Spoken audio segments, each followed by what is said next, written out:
path to success is not linear.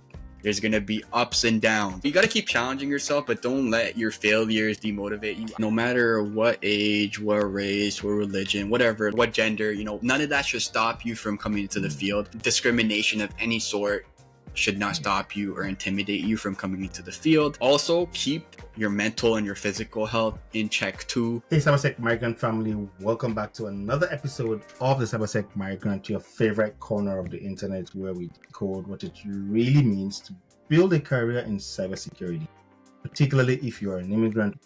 I'm your host, my name is Femi, and quick one, listen up, we're on a mission to hit the first 1,000 subscribers on YouTube, and we need your help to get there. So, if you have been nodding along to these episodes, you've been listening, learning, laughing, or just sort of watching it on the slide, today is the day to hit that subscribe button on YouTube. Ring the notification bell as well so that you don't miss any of our new episodes when they drop.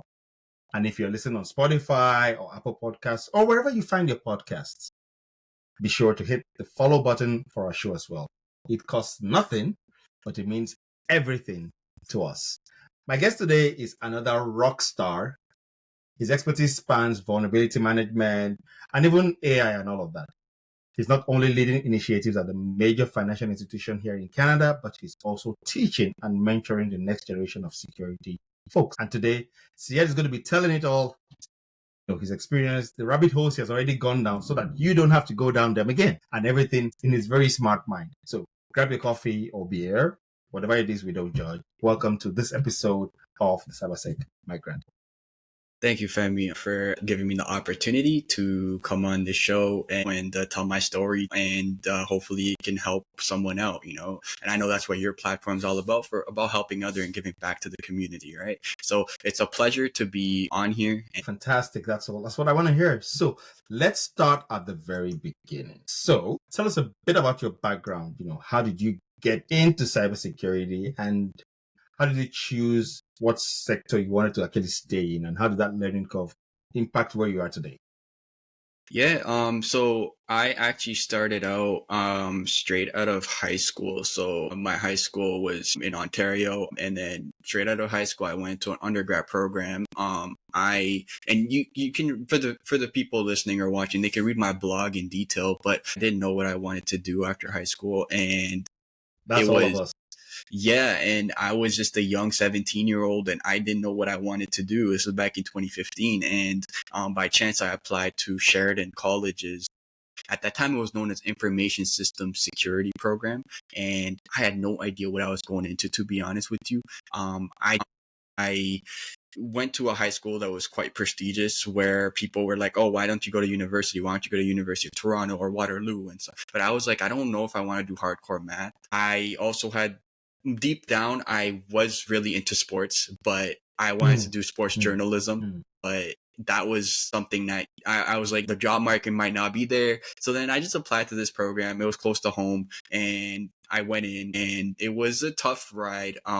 It wasn't easy, and I actually failed my first programming class. We all? Yeah, C programming. And the first day I walked into that class, and the professor was like, download an ID, and I was just like, what the hell is an IE? Like, what are you talking about here? And then I think I got like a 25% on the midterm for C programming. And I was like, I think I got this. I shouldn't drop the class. And I challenged myself, but you got to keep challenging yourself, but don't let your failures demotivate you. I failed. I was very upset. I fell a year behind because this class was only offered once a year.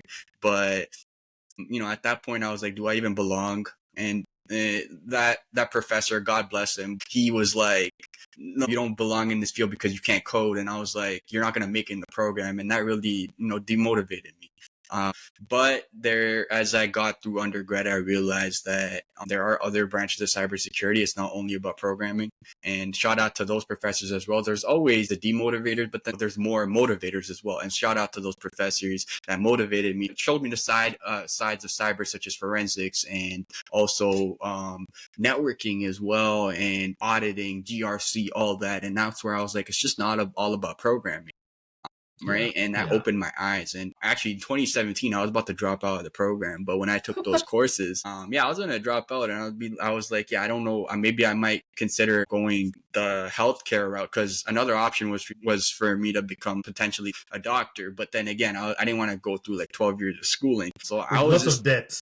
yeah, exactly. So I was just like, I was kind of lost, and that class really, like that first class really didn't set the bar like high for me, and I was really like demotivated. But then those two classes in forensics and networking really got me, opened my eyes. I was like, yeah, I do belong. Might not be programming, but I can do networking. I understand subnetting. I understand that, right? So Yeah. like I was like, yeah, I'm not like I belong, right? And then forensics, I understood forensics as well. I also, but my GPA was really bad. I got put onto academic probation and all that. So we needed a co-op to graduate the program on internship between year 6 and 7, which was technically year 7 and 8 for me. So I was worried I'm not gonna get a co-op or an internship because of my horrible. But again, great people. I had great mentors that helped me set up my resume, like entry level resume. I applied to a bunch of places. I think what I can take away from my experience is that don't reject yourself. Apply. Just apply. Sometimes we reject yourself, and that is the big no. Worst case happens, you apply, right? And you won't get the job, but at least you controlled where you can control, right? So I kept thinking that, oh, I'm not good. I don't have the grades. I don't know what I'm doing, and I'm not gonna qualify. But I applied, and I was able to get an internship, at CIBC, and that's where my career started. It started in DLP, so data loss prevention, and I told myself when I started, I was like, I am going to work hard, work smart. I'm going to network, and I want to come back and work part-time while I go back to school for semester 7 and 8. I told myself that's a goal. I'm going to do whatever it takes. And then ultimately it's on them to retain me, because I didn't want to take semester 7 and 8, to study. I wanted to have that continuity in there, right? So I can continue working, have that work experience. And, right in October, so 2 months before my internship ended, this was 2019, I got offered a part-time, role, continuing the same position in DLP, essentially, while I go back to school in the next winter, in the new year. And then 2020 happened, COVID hit. And That then part of our history we all want to forget. yeah, but in my case though, like it worked out because I was able to work remotely full time while also completing semester 7 and 8 and graduate. Now, having a virtual grad was not fun at all, but I was able to continue working full time, get that experience in, and then right after my graduation, I was able to laterally move into a detection engineering role Nice. 2 months after my graduation. So I was doing SIM detection engineering. So that's how I got into the field. Again, kind of summed it up a little here. You can read my blog. I've written my whole story in there of what I've talked about. But that's how I got in. It was through the traditional route, you could say. Like, I didn't do any certifications or anything like that. I just did a bachelor's degree, and it was, I'm not being biased or anything, but like I would say, if you do want a degree in cybersecurity and you're from the Greater Toronto area or Canada, look into Sheridan's program. It's really good, top notch. There's also other cybersecurity degree programs out there. I know OnTech University has one, and I believe there's another school that has one too. But I think the key is to have a co-op in there or an internship in there. So important. You need that hands-on experience. You just can't just learn. Like, theory needs to be applied. That's that's the key. And by chance for me, I walked into a program clueless, but like it had an internship. But when you're considering an undergrad program, straight out of high school, or if you're considering any type of education, right, post-secondary, make sure there's an internship in there, and do your own internship search too. If it doesn't have an internship, right, or if it's like grade based, that's okay. You can do your own search too. In fact, you always have to do your own search too for an internship or co-op, because you don't want to limit yourself to what the school provides, right? The connection the co-op office provides, or maybe just a narrow companies, right? Like just a few selected companies. You have to do your own search, set up LinkedIn filters. I still have LinkedIn filters set up from like years back, like 6 years back, that alert me on internships and co-ops. So even though you don't need them anymore, honestly, but you can pass that information on. Yeah, exactly. I was just gonna say I pass that on to my students. Now I just send those jobs to my students, and encourage them to apply. So it works out, So yeah, that's pretty much how I got into the field. And That was fantastic. That's a lot. That's a whole lot. That's a kind of broad spectrum, and there's things I can relate to as well. I never planned to work in IT. So one thing I knew I didn't want to do when I was leaving high school was I didn't want to be a doctor. Anything but being a doctor was for me. I actually went in and did a degree in chemistry, did a second degree in pharmaceutical chemistry, but then here I am today, a few years later, and I'm doing IT and security. So that's interesting. Something you mentioned, which I'm going to come back to in a bit when you spoke about, mentorship and, persevering and all of that. So we'll come back to that a bit later in the show. But I just want to ask, so looking back at your experience, would you say there is any, if any, underrated skills that have helped you thrive as you build your career? Is there one thing that you never thought that skill would be so important and so useful, but today it's been one of the things you constantly and always call on that has really helped you to be where you are today? Yeah, the ability to learning, the ability to like having those soft skills, being motivated to learn. I feel like that's something coming into the field, like you might feel like, you need to know everything, but it's quite the opposite. I think what employers look for is the soft skills. That I think technical skills can be taught. Yeah. It's about having the aptitude to be able to learn and continuous learning and being able to learn and having that mindset where like, you're not going to learn it right away. You have to put in the effort to learn. I think that's the skill that I didn't expect, that would come in handy. Yeah, but it's one of the most, that's the skill that employers look for. And that's honestly, that's how I got my position after I graduated, because although that position needed 2 to 3 years of experience, my hiring manager at that time was like, you have what it takes. I can see it in your work. You've worked here for almost a year now, and I've seen it in your work, and like, you have the ability to learn. So you'll be just fine. Yeah. So I think that's one thing. And then the other thing is report writing, believe it or not, and organizational skills, because I see that a lot of information goes missing, or like, there's not communication about the specific information, right? Whatever domain you're in, right? And then from there, like, if it's not organized, there's no processes or procedures in place, then it just makes the job harder. And those are simple things if you just talk about it, but like, I feel like there's either it's, people being lazy, or like people have better things to do, but like, I feel like those are simple things that you can do to make, the job easier. So again, simple, they sound pretty, like, they sound pretty simple, anybody can do them, but like, you'd be surprised, and I'm sure you can attest to this, you'd be surprised the lack thereof. It just makes the job a little harder. But I mean, I didn't think going into the field, I didn't think those would be, things that would be, useful. But yeah, that's what surprised me till this day, actually. Yeah, I can imagine. As someone who writes a lot of reports myself, I can totally relate to that. And it's surprising the amount of reports we have to write as experts in this field as we do our daily jobs. But that's interesting. I want to switch tack a bit and get into some of the meatier stuff around cybersecurity. And what would cybersecurity be today if we don't talk about AI? Our friend in the room, the new guy who is on the new kid. That's something. And for those who don't know, like, I'm going to put a link down in the description below so you can actually look at Syed's LinkedIn profile as well as his blog, so you can actually go read stuff. One of the things that I know you have a lot of interest in is, cybersecurity and AI and how they both sort of play together and how that works together. Why did you do that? What was that? Well, that's something you decided to actually do, and how is that coming along?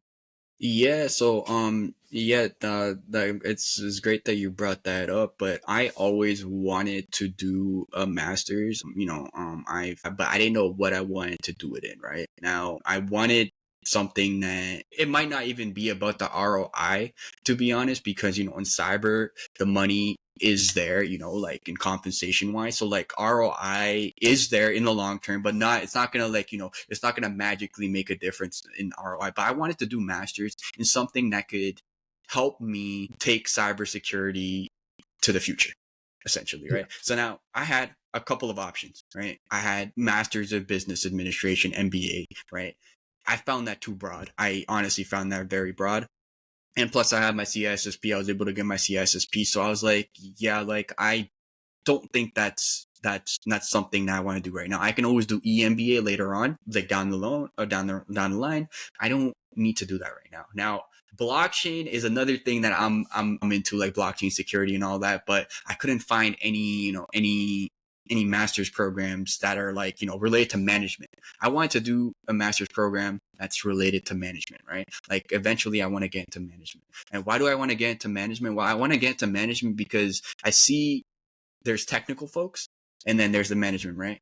A lot of the technical folks cannot translate the technical verbiage or the technical work to management. And I see that as a gap.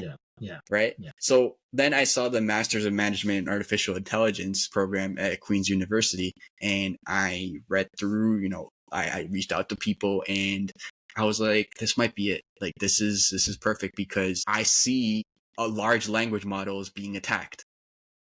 True, all the time. OWASP actually released, like, how like they have the top vulnerabilities for web apps. They actually released one for LLMs as well. And I came across that and I'm like, yeah, like this is something that is definitely AI and cyber can be linked together. And it's not just the future, it's the present as well. So I can apply. So again, this is where I'm like, I was kind of like, I was rejecting myself, where I mentioned that you reject yourself, right? So I was always hesitant to applying to master's because I thought my undergrad grades were not good enough to get into a master's program, to be honest. Although I finished strong in undergrad, all that, all the failing that class and the bad GPAs and working towards, graduation was a big accomplishment in itself. But my overall cumulative GPA in undergrad was not the best. It wasn't. And I kept rejecting myself. I'm not even going to apply. Well, I was like, what's the point? I'm not going to get in.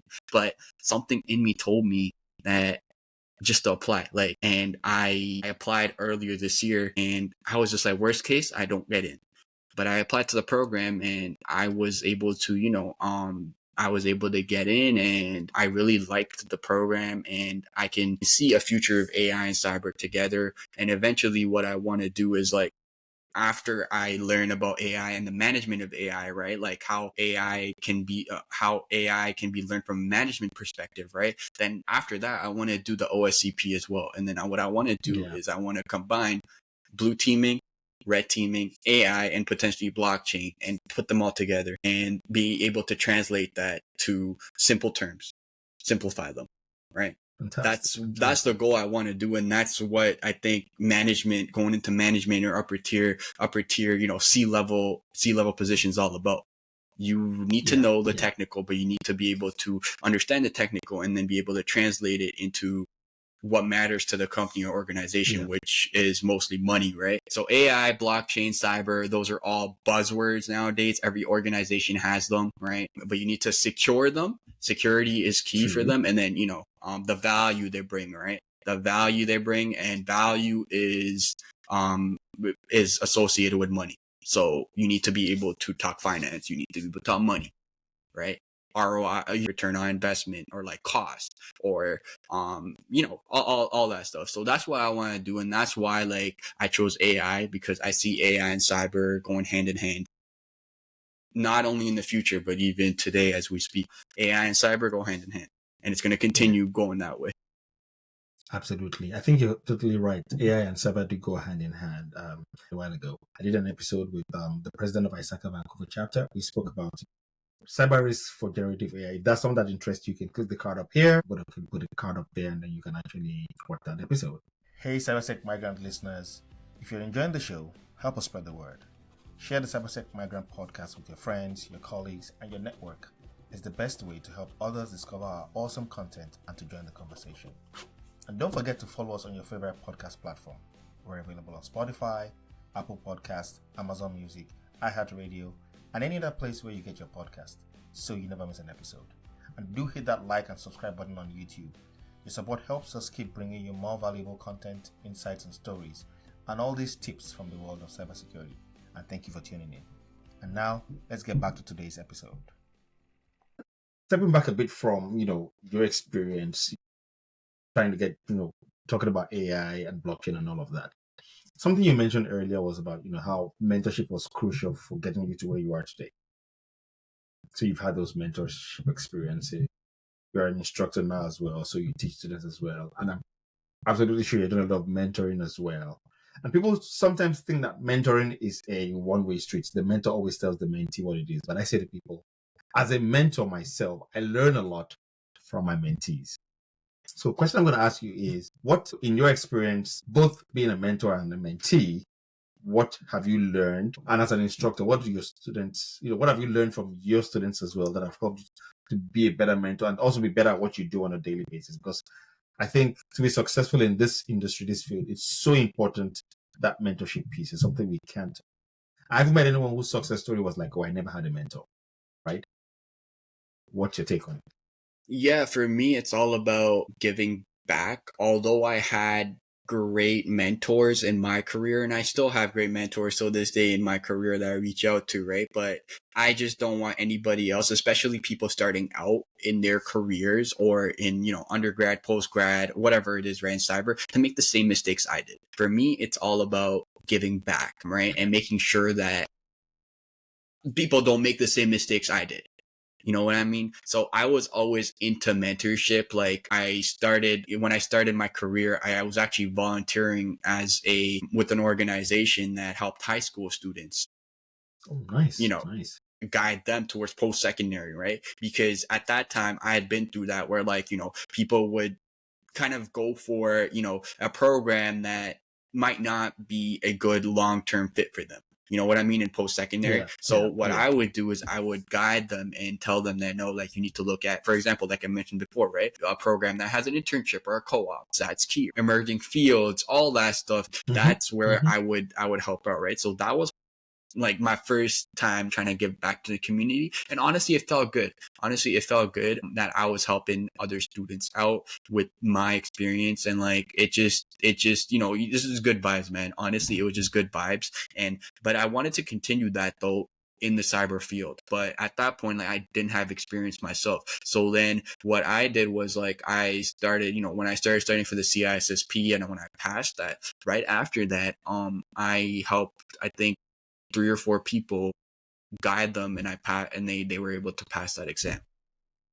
And that felt really good too, because I feel like a lot of, for CISSP or any exams, a lot of people gatekeep a lot of information too, right? And I personally don't like that. I personally do not like that. So for me, it was if I can pass the CISSP, anybody can. And that's how I motivated a bunch of people, and I motivated a bunch of colleagues to take that exam and pass them. I gave them a whole guide, and they were able to pass it. And recently, one of my other colleagues passed that exam too, and the same tips that I had. I pretty much told them that use the study guide, don't use a study guide, and I wrote that up for them. And I was like, yeah, but then I was also realistic with them. I was like, this exam will not magically give you a promotion or land you a job. It's what you take out of it, right?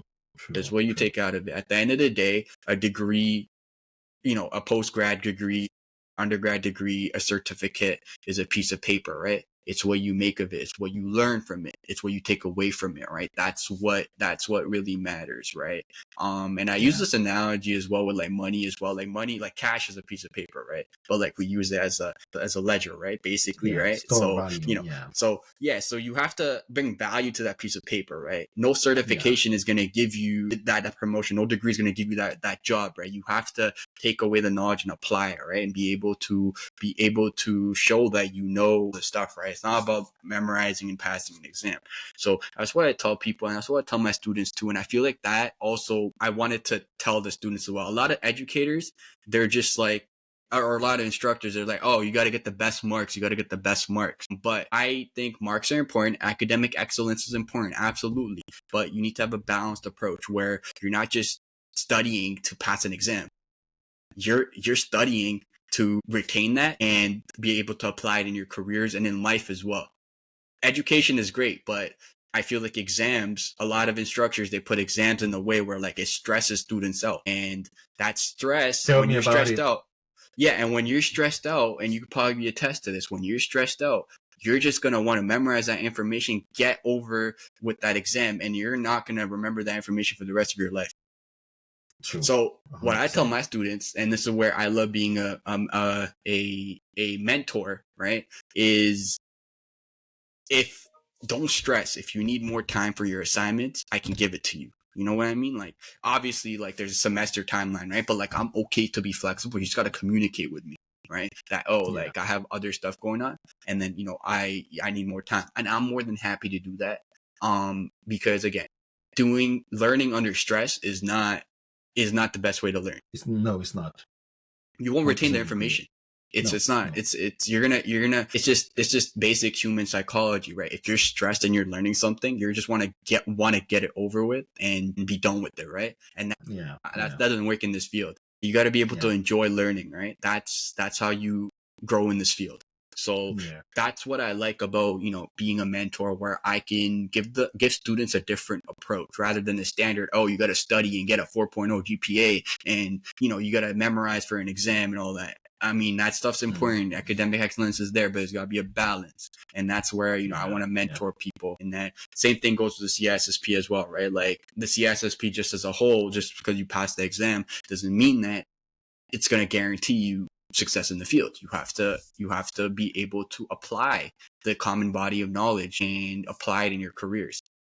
And I tell people that the CISSP, the exam, is just an English exam of cybersecurity, but the common body of knowledge, it helps you simplify cybersecurity. Yeah. And that's what it helped me do. And I can simplify cybersecurity. So that's why I want to mentor people to help them simplify, cybersecurity. And as I transition into AI as well, I want to be able to do the same for AI and, make some people have a fear that, oh, AI and cyber is hard or tech is hard. I want to make it sound like, no, it's not hard. You have to put in the effort, but if you're willing to learn, then this field is for you.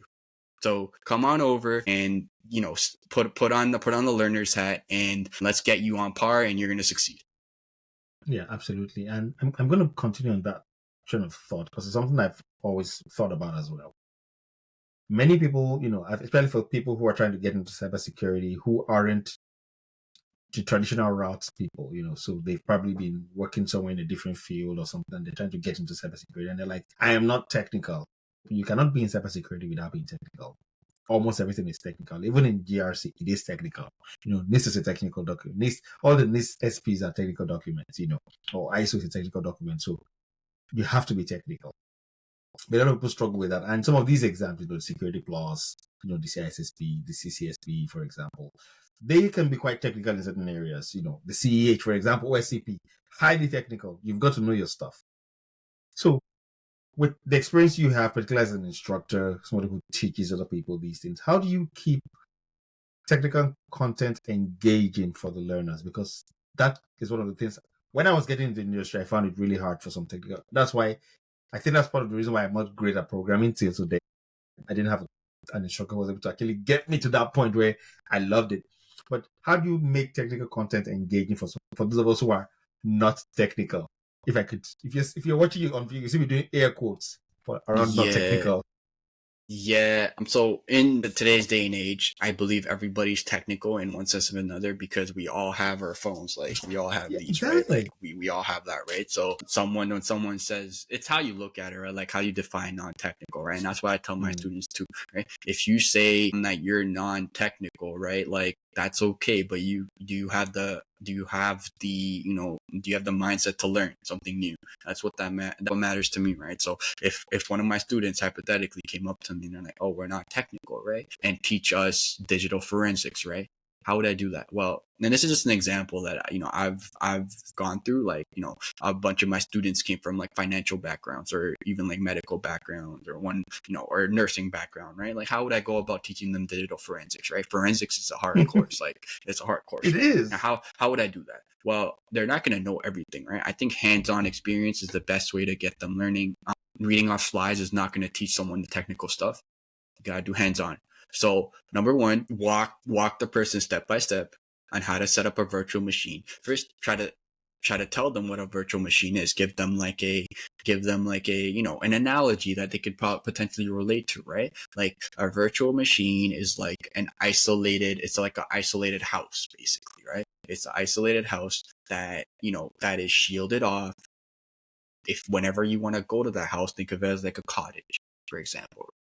That's what a virtual machine is, right? Whenever you want to go there, whenever the weather turns nice, or you want to, you want to get away from the hustle and bustle of the city. Yeah, exactly. You can go to the cottage, in this case, the virtual machine, right? From there, talk about hypervisors, right? Get them to do that. So the hypervisor would be like the land that the cottage is built on, right? Like, the forested area, like the calm and peace of, the cottage,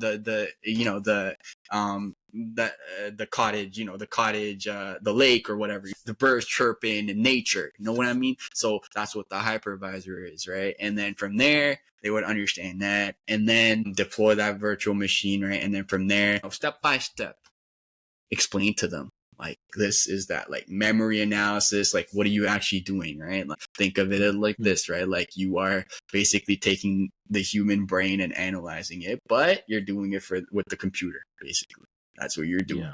Yeah. Right. Yeah. So that's how I teach the technical stuff to the quote unquote non-technical people. And you got to throw in analogies, and they're like, I don't know if you know, or like the listeners know, but like, this is a common one for APIs. There's that restaurant analogy, right? Where you have the server, and then you have the customer, and then you have the kitchen, right? So that's a perfect way to explain APIs, right? So that, you got to use analogies in day-to-day life to simplify the topics. And then, when it comes to like more technical stuff is where, like, for example, for forensics, I would give them like a challenge to solve, right? But I would be like, this challenge is already solved for you. I will give you the answers can be found, but what I want you to do is I want you to replicate this step by step on your own virtual machine, and I want you to document everything that you're doing and do a write-up of exactly what's happening. Now, 10 or 11 of those labs in the course, and the student's gonna understand that, oh, this is how I find process lists. This is how I analyze files. This is how I do that. And then from there, they're going to be able to do it by themselves as they continue practicing beyond the course as well, or in their free time. But you got to make it interesting. And like I said, right, remove the stress as much as possible. I know life gets in the way. There's a lot of stress in life, but you got to try your best to remove the stress as much as possible. That's the best way to learn. And that's where anybody can learn the technical stuff. Absolutely. I couldn't agree more. I think analogies are the best way to get any concept, even outside of cybersecurity, because if you can actually make that connection, it's like all those mind maps we're taught when we're studying, create a mind map in your brain. That's how to retain knowledge. And I think that's what analogies do for us. Okay. Changing tack again, something exciting. I have somebody who is here from the industry, who's teaching an industry, who does a lot of research. So I'm happy to ask this question. What do you find, again, beyond quantum and AI and OSINT and all of that in forensics? What do you find is the most exciting about the future of the industry? Threat intelligence, OSINT. What are those things that you think this is the next level that we're going to see, and I can't wait to be a part of this? Yeah, so I know you said not to mention quantum, but quantum is something that I am interested in, because and the reason I brought this up, and I'm going to bridge off a little, I believe data storage is going to be a big thing, because with quantum, like the Shor's algorithm, for example, right, can break RSA encryption, right? Like that's what, like with quantum, right, RSA encryption won't be, or any type of encryption won't be useless. But what I realized is that all you got to do in that case is have a bigger storage. The bigger the storage, the harder it's going to be for quantum to be able to break. So I think storage and like capacity are going to grow. So right now, like, how we have like buckets that are like, terabytes, right? We might be going above terabytes after once quantum petabytes and all of those. Yeah. So storage is going to become more and more crucial. You know how back in the day, right? Like we were okay with like 500 MB USB sticks, right? But now we're talking, now we like 64 GB is like, is considered basic. Like, yeah. So it's going to continue growing. And that's why I brought up quantum, because I think like as cyber and as the digital landscape evolves, storage is going to become more and more important. The more the storage, the more secure you are in terms of protecting data. But other than that, though, I also see like IoT as well, like the involvement of IoT as well, and they being used as attack vectors more and more because people don't think about upgrading their IoT devices, and if they're not patched, then they can be used as attack vectors, right? I also see like the involvement of internet in the food industry, especially in the foods that we eat. Now I don't know how that's gonna happen, but somehow, some way, there's gonna be a smart food that's gonna come in, and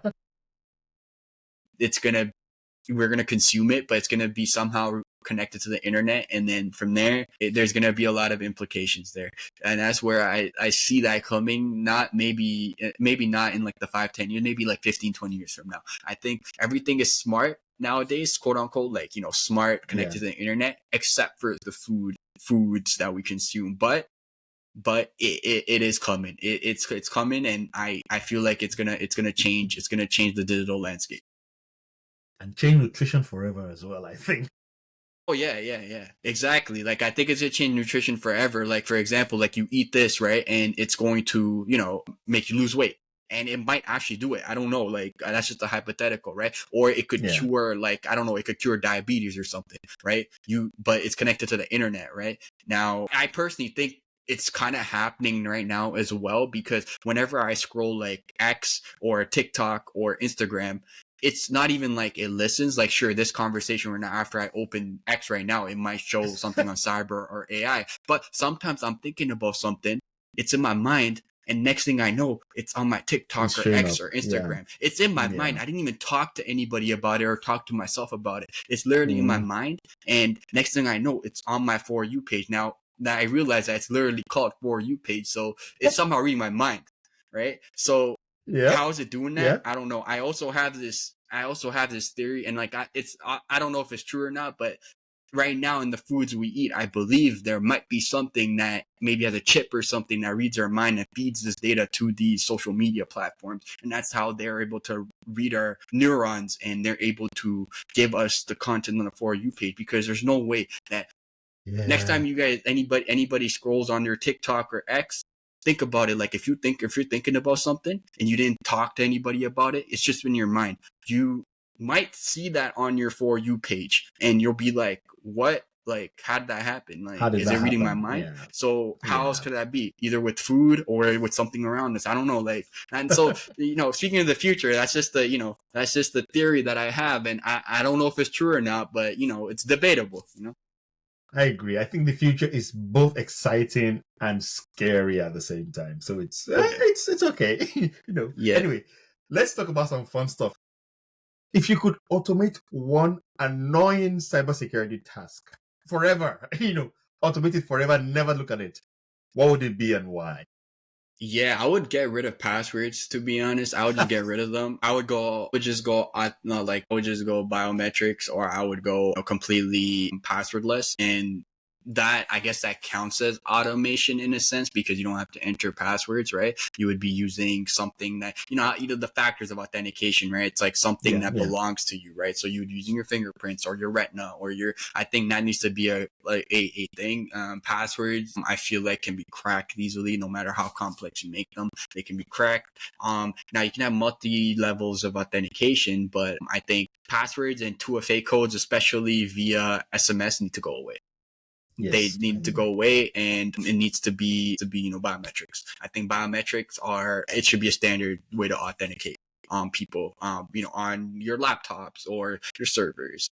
So that's what I would do. Also, like in the perfect world, I would eliminate, false positives as well. And I would use automation to do that. Where, and for example, if a vulnerability alert comes in and it's a false positive, right? I don't even want to look at it. I want an automated bot or program to tell me, oh, it's a false positive. Don't even bother looking, because time is crucial, man. Yeah, time is crucial, man. I don't want to waste time on something that won't matter to me, right? Like, why would I put that much time and energy, right, into it, where I could be looking at another pressing thing that's a true positive, right? So that's where I would automate that forever. But again, I might be sounding a little delusional here, but That's what automation does to us, Exactly. That's what it does. I But agree. yeah. Completely agree. Okay. Another fun question. So if you had to pick just one piece of tech that you can't live without, just one, what would it be? And why? So back to the password thing, password managers. I mean, password managers. Now, where are the password managers stored? On your phones, right, or your computer. So I guess wherever my passwords are stored, my password manager, wherever my password manager is, or wherever the master password or the secret key for my password manager is stored, that device, I'm protecting, like, it's my life pretty much. So our computer, I guess, or, if I write that key down on a piece of paper, I'm protecting that piece of paper. And as blockchain evolves, and I was part of this as well, where I had a hard wallet, like a crypto hard wallet, where I wrote down the secret key, for the How many 21, characters long? it was like 21 words, and you got to write them down. And like, when the wave started, and I had Bitcoin and Ethereum on there. And this was like back in the day, like prior to, like, COVID, I got one of those, and it was the Treasure hard wallet, and I wrote down the key, and I was protecting that like it's my life dependent on it, that piece of paper. Because I'm like, my Ethereum's gonna grow, my Bitcoin's gonna grow, but it crashed, and I ended up selling it. But that's another story. But Now you know what I mean? Sell it back there. Yeah. But it was like, it's so like, as crypto evolves as well, and we move over to like physical storage, right? And we write down stuff if there's important information in that, money wise, or even when if the blockchain's used for health information as well, something that is critical information regarding to someone's health, like it's a die or live situation, that to access that information, that key or whatever it is, you can't live without it, right? So the more we rely on technology, especially in the healthcare and medical industries, right? Yeah. The more we're going to be reliant on it, right? And make sure that we have access to it, right? And that's where we are going to come into play as cybersecurity and infosec professionals, where we have to protect that, right? At all costs. You have to. Yeah. That's going to be that's why I think this industry is not going anywhere. Once upon a time, if you were in cybersecurity, you had to be in some big tech firm. But today, every company, small companies, medium-sized enterprises, large-scale enterprises, everybody needs cybersecurity. So it's been a very interesting conversation today. We've said so many things. We've talked about the industry, talked about mentorship, cybersecurity, AI, technical stuff, non-technical stuff, some fun stuff as well. Any final words? Any final piece of, someone said, Syed, give me 2 pieces of advice as I'm starting my career in cybersecurity. What would those 2 things be? Yeah, so like I said, no matter what age, what race, what religion, whatever, what gender, none of that should stop you from coming into the field. Discrimination of any sort should not stop you or intimidate you from coming into the field. And don't reject yourself. Like I've talked about in this episode, if there's a job posting, you apply for it. You control what you can, and then you keep going from there. Now, to end off, I want to say, if I can do it with my failed grade and my horrible GPA in undergrad, then anybody can, right? And that's why I wrote my blog, to inspire others. That's why I came on here, to inspire others. Path to success is not linear. There's going to be ups and downs. It's like kind of like a curve, Yeah. And for those of you that hate math, that's okay. But like, it's a curve, it's not going to be a linear line where, success is just up, right? And that's life as well, right? Like life is just, you can't run away from it. Life, stock market. Yeah. Stock market, crypto market, everything. But yeah, so I mean, but the thing is, the stock market and crypto gets manipulated, but in life, you manipulate your own life.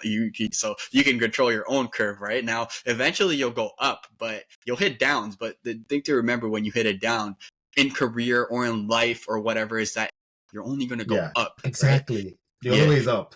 The only way is up. Also, keep your mental and your physical health in check too. I like eating healthy, keeping fit, all that. Those are super important as well, because if you don't have the health, then you won't, you take health for granted, but like, God forbid you have a health condition, right? The only thing you think about at that moment is, how can I be healthy again? So don't take health for granted. If you have faith in like God, keep that there too, whatever that gets you in the right mindset, do yoga, do meditation. That stuff helps too. You got to keep a clear mind. Yeah.